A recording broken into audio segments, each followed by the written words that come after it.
성도님들, 똑같은 약이지만 어떤 사람에게는 약이 되기도 하고 어떤 사람에게는 해가 되는 것도 약의 성질 중에 하나입니다. 그래서 성도들도 우리 때때로 직면해야 되는 시험이 바로 그와 같은 양면성을 가지고 있습니다.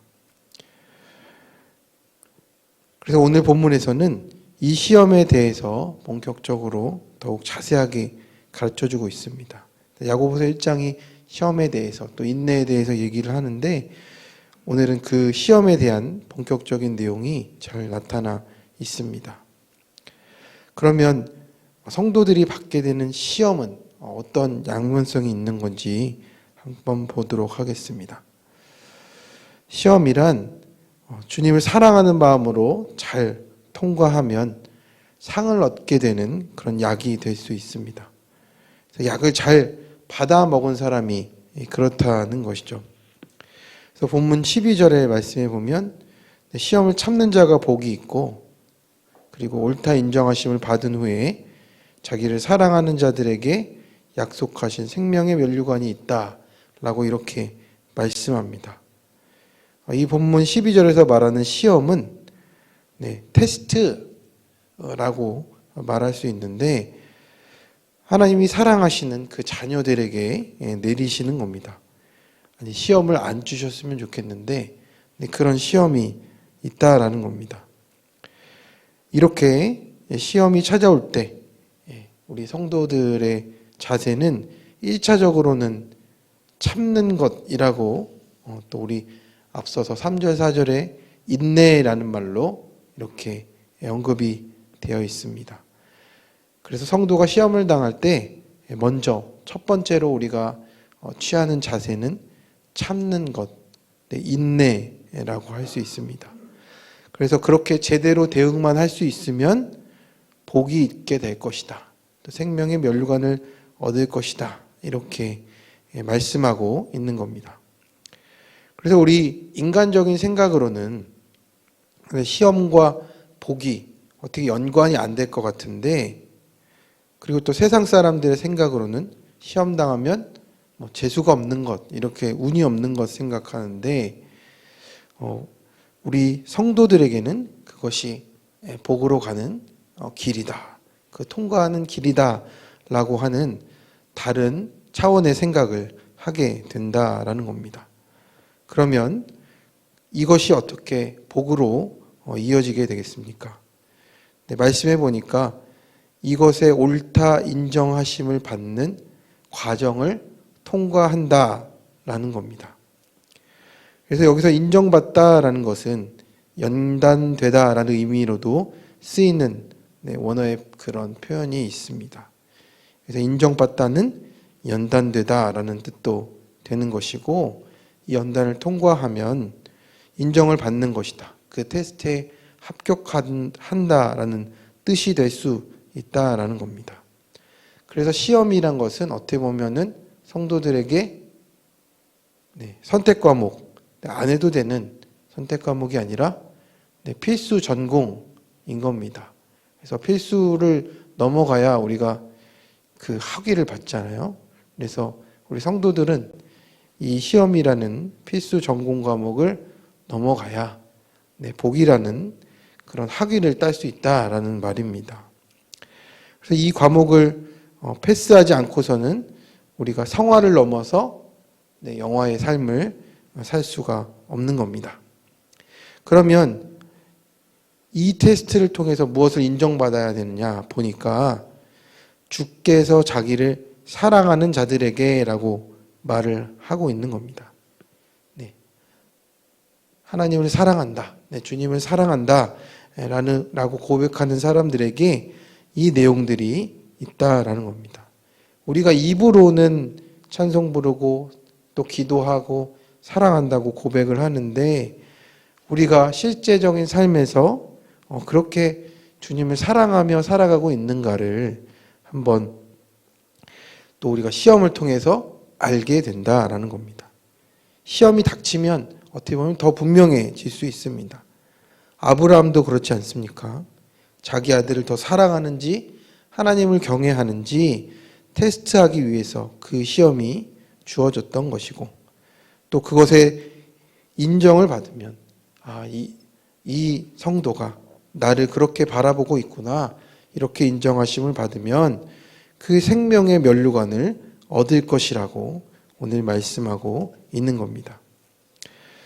그래서 시험은 그 약을 잘 받아먹은 사람에게는 진짜 약이 되고, 그렇지 못한 때는 좀 어려운 길을 걸어가게 된다라는 겁니다. 그래서 우리도 이 주님께서 주시는 테스트를 잘 넘어가야 할 줄로 믿습니다.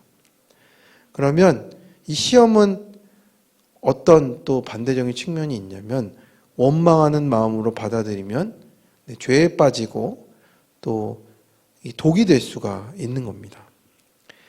그러니까 약을 잘못 먹으면 우리에게 부작용이 생길 수 있다라는 겁니다.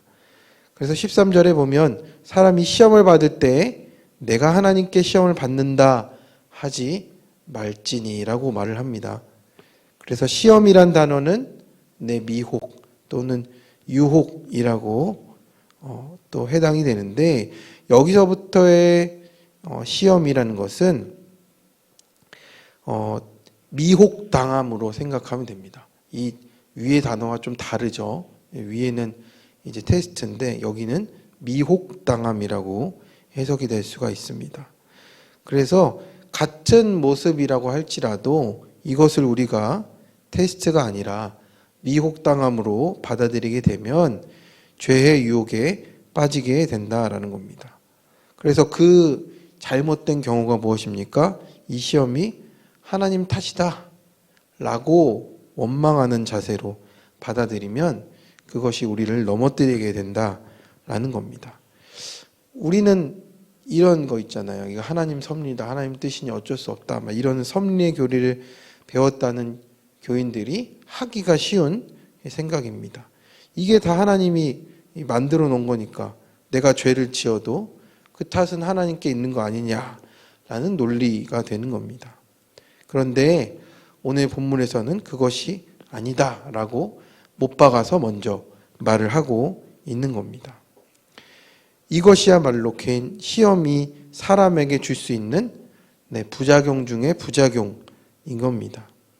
그래서 왜 그런가 보니까 하나님의 본성이 그렇습니다. 하나님은 악에게 시험을 받지도 않고 아무도 시험을 하지 않는다라고 말씀합니다. 그래서 여기서 시험을 받지도 아니하고를 원어적으로 생각해 보면 받으실 수 없고입니다. 그러니까 하나님은 죄에 대해서는 아무런 영향도 받지 않습니다. 받을 수도 없는 그런 본성을 가지고 계신다라는 겁니다. 그래서 이 죄를 짓도록 충동하시는 유혹은 우리 하나님께 달린 게 아니고 이 이유가 사람 그 자신 속에 있다라는 것을 성경은 말씀합니다. 그래서 오직 각 사람이 시험을 받는 게 자기 욕심에 끌려 미혹된 것이고, 욕심이 잉태한 즉 죄를 낳고 죄가 장성한 즉 사망을 낳는다. 우리가 너무 잘 아는 말씀이죠. 그래서 이것이 우리가 미혹당해서 욕심으로 끌어당겨지고 욕심이 장성해서 또 죄를 낳고 그 사망을 낳게 되는 그 결과를 우리가 보게 된다라는 겁니다. 그래서 미끼가 달려있는 낚시바늘에 그 물고기들이 끌려오듯이 결국에는 그렇게 끌려 나오게 된다라는 겁니다. 그래서 그 모든 것이 이 죄의 사이클을 만들어내서 이 최악의 결과를 만들어낸다라는 겁니다. 그리고 그 본문에 나오는 세 번째 이유는 하나님께서는 우리에게 모든 선한 것들을 베푸시는 하나님이라고 말씀하고 있기 때문입니다. 우리 16절에서 18절의 말씀을 읽어보겠습니다. 16절에서 18절의 말씀. 내 사랑하는 형제들아 속지 말라. 각양 좋은 은사와 온전한 선물이 다 위로부터 빛들의 아버지께로부터 내려오나니 그는 변함도 없으시고 회전하는 그림자도 없으시니라.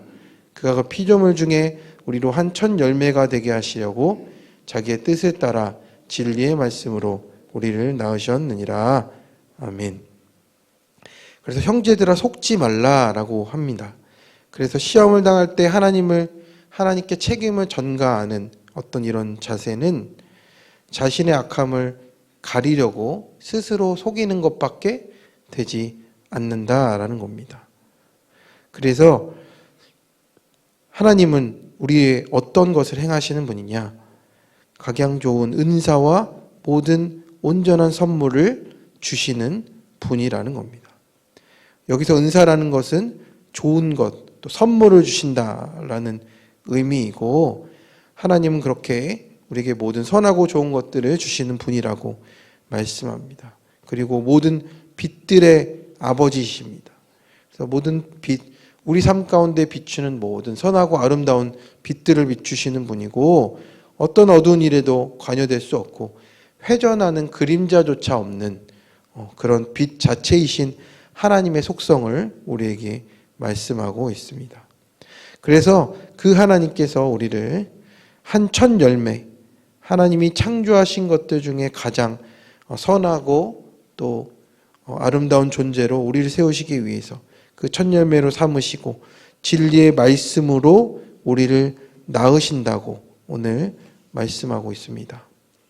그래서 예수 그리스도의 그 십자가의 복음으로 말미암아서 우리는 가장 하나님께서 새롭게 빚으신 가장 아름다운 첫 열매로 우리를 가장 귀한 존재로 삼으신다는 것을 오늘 우리에게 말씀하고 있습니다.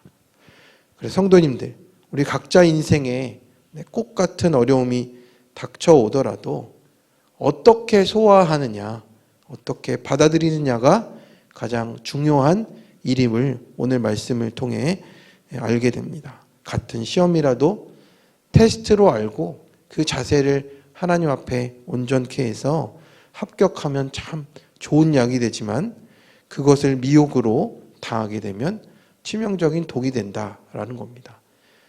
성숙한 성도들에게는 그것이 중요한 또 지표가 될 수 있다라는 겁니다.